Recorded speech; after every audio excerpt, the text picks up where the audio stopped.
Assalamualaikum warahmatullahi wabarakatuh. Selamat datang di channel Mamas Guru.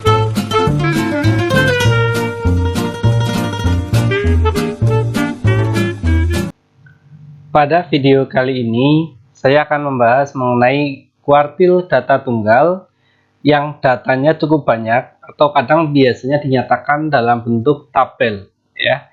Jadi kalau datanya hanya sedikit, misalkan 5-nya ada 3, 6-nya ada 4, kemudian 7-nya ada 1, maka bisa cukup dituliskan mendatar ya. 5-nya ada 3, berarti 5,5,5. 6-nya ada 4 ya, 6, 6, 6, 6 gitu ya. Nah, cuma kalau datanya sebanyak ini, tentu kalau kita menuliskan secara mendatar seperti itu sangat tidak efektif ya, sehingga pada kesempatan kali ini kita akan belajar mencari kuartil tanpa harus menuliskan satu persatu. Caranya bagaimana? Caranya adalah ini, kita tentukan dulu jumlahnya, yaitu 3, 4 ya, semuanya ini kita jumlahkan. Ya, ini kita jumlahkan dulu. 3 sama 4, 7, tambah 8, 15, tambah 6, 21, ini yang bawah 9, 21 sama 9, berarti jumlahnya adalah 30. Kalau sudah kita tentukan banyaknya data, ada 30 data, berarti cara membayangkannya seperti ini. Kita misalkan ya, ada data sebanyak ini, yaitu jumlahnya ada 30.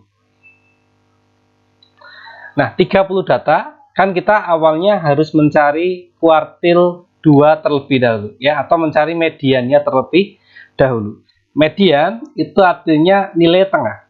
Logikanya, kalau kita memiliki 30 data, otomatis kalau kita bagi menjadi 2 bagian yang sama, maka kita punya yang kanan ada 15 data, yang kiri juga 15 data. Maka tengah-tengahnya ya di sini inilah yang nilainya sebagai Q2 atau median.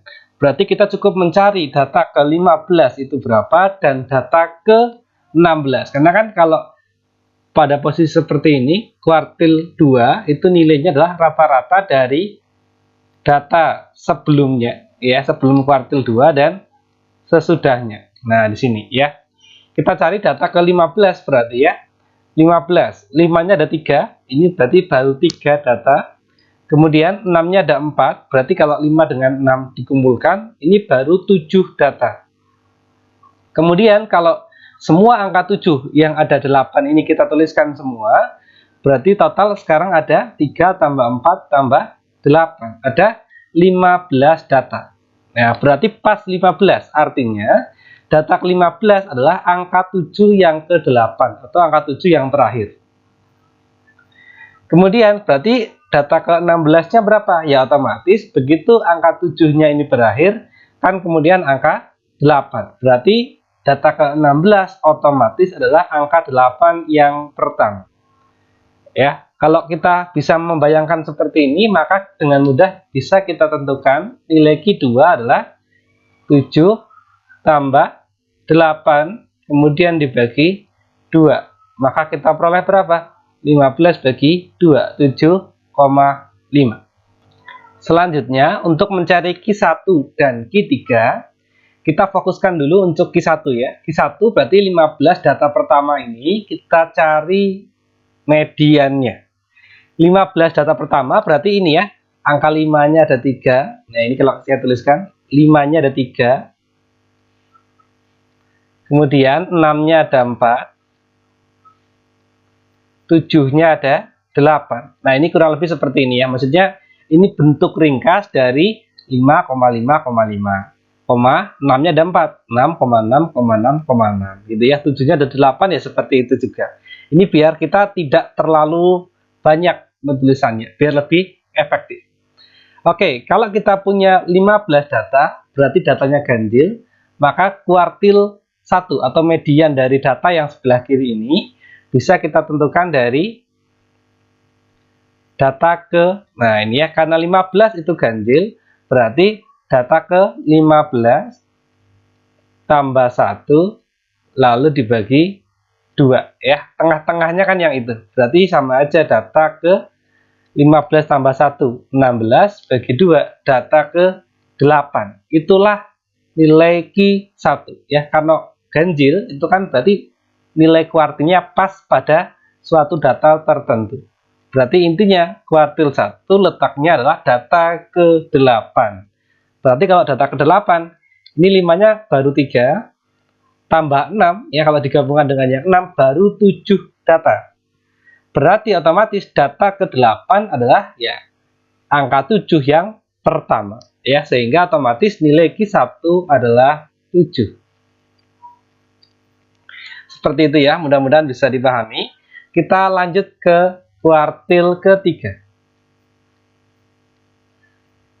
Ini sama, 15 data ini berarti adalah 15 data terakhir yang ini. Ya, yang kalau kita tuliskan itu 8-nya ada 6 buah, ini ada 6. Kemudian 9-nya ada 5 dan 10-nya ada 4. Nah, total ini ada 15 data. Sama ya, kalau kita memiliki data sebanyak 15, berarti seperti kuartil 1 tadi, kita harus mencari data ke-8-nya. Ya, caranya sama seperti ini tadi. Data ke-8 berarti kalau kita perhatikan angka 8-nya sebanyak 6. Berarti kalau angka 8 kita tuliskan semua sampai habis, itu baru kita peroleh 6 data. Berarti agar memperoleh data ke-8 berarti adalah setelah ini kan 9 ya. Angka 9 yang pertama itu data ke-7.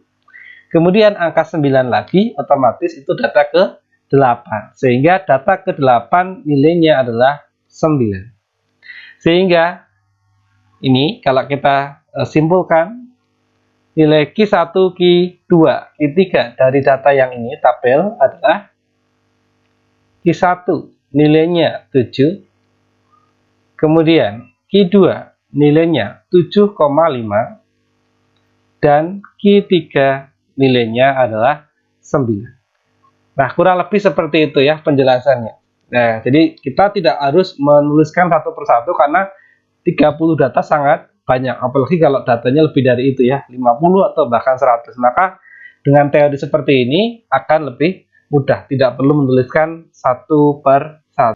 Sebelum video ini saya akhiri, sudah saya siapkan latihan soal yang serupa dengan soal yang tadi kita bahas, yaitu tentukan nilai Q1, Q2, dan Q3 dari data pada tabel berikut. Nah, ini ya, silahkan kamu cari dengan konsep yang sama.